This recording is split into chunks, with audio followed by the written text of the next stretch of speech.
जय हिंद दोस्तों, स्वागत है आपका कॉन्सेप्ट गुरुजी के यूट्यूब चैनल पर। मैं हूं आसराज।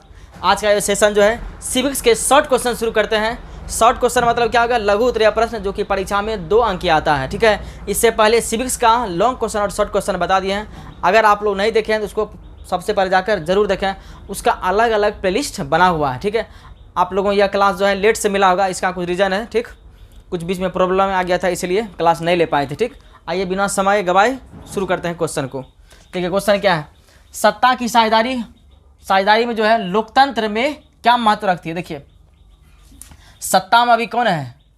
बिहार में अगर सत्ता की बात करेंगे तो कौन? अभी नीतीश सरकार। और केंद्र की अगर सत्ता की बात करेंगे तो अभी केंद्र में कौन है? नरेंद्र मोदी। अब देखिए, इसमें जो है सत्ता की साझेदारी में मतलब सत्ता की साझेदारी में जो है लोकतंत्र में क्या महत्व रखती है? देखिए, ये बहुत वीवीआई क्वेश्चन है। ठीक है, इसको थोड़ा अच्छा समझना है। देखिए, सबसे पहले क्वेश्चन से आंसर बनाना है। कैसे बनाएंगे क्वेश्चन आंसर?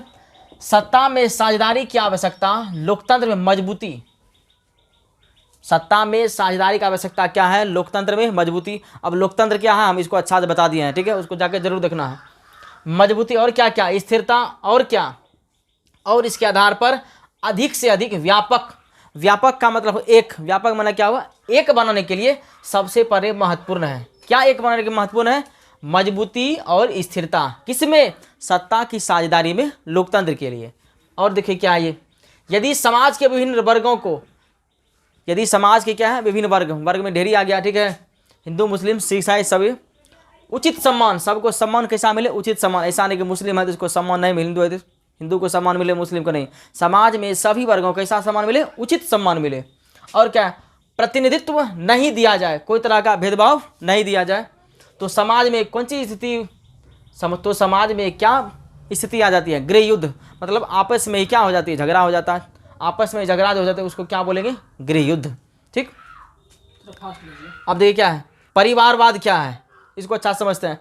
अधिकांश राजनीतिक दल जो है एवं उसके नेता एवं अपने परिवार जो है सगे संबंधियों को राजनीतिक में लाने के लिए चुनाव के अवसर पर उम्मीदवार बनाते हैं। यही राजनीतिक में परिवारवाद कहलाता है। फिर से इसको देखिए, अधिकांश राजनीतिक दल में क्या होता है? उसके नेता के ही परिवार और कौन कौन रहता है? सगे संबंधियों में राजनीतिक दल को लाने के लिए क्या करता है? चुनाव के अवसर पर उम्मीदवार को बनाते हैं। यही क्या कहलाता है? राजनीति में परिवारवाद। ठीक है, मतलब फैमिली में ही उम्मीदवार बनाता है, यही क्या है? परिवारवाद। फिर देखिए क्या है? किन्हीं 2 प्रावधानों का जिक्र करें जो भारत को धर्मनिरपेक्ष देश बनाता है। कैसा निरपेक्ष? धर्मनिरपेक्ष देश बनाता है। देखिए इसका आंसर क्या है? सबसे पहले अगर ये क्वेश्चन परीक्षा में आ जाए, सबसे पहले क्वेश्चन से आंसर बनाना है। कैसे क्वेश्चन आंसर बनाना है?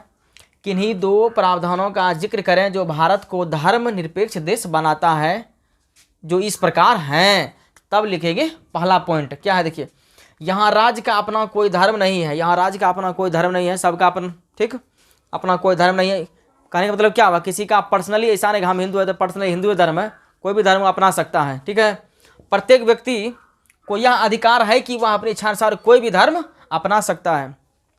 प्रत्येक व्यक्ति को खुली आज़ादी है, वो कोई भी धर्म अपना सकता है। ठीक, आइए 2 नंबर पॉइंट को समझते हैं। देखिए 2 नंबर पॉइंट क्या है? राज्य धर्म के आधार पर, राज्य में किसके आधार पर? धर्म के आधार पर नागरिकों के बीच किसी प्रकार का विभेद नहीं करेगा। राज्य में धर्म के आधार पर किसको? नागरिकों के बीच हम विभेद का मतलब क्या? बंटवारा नहीं करेंगे।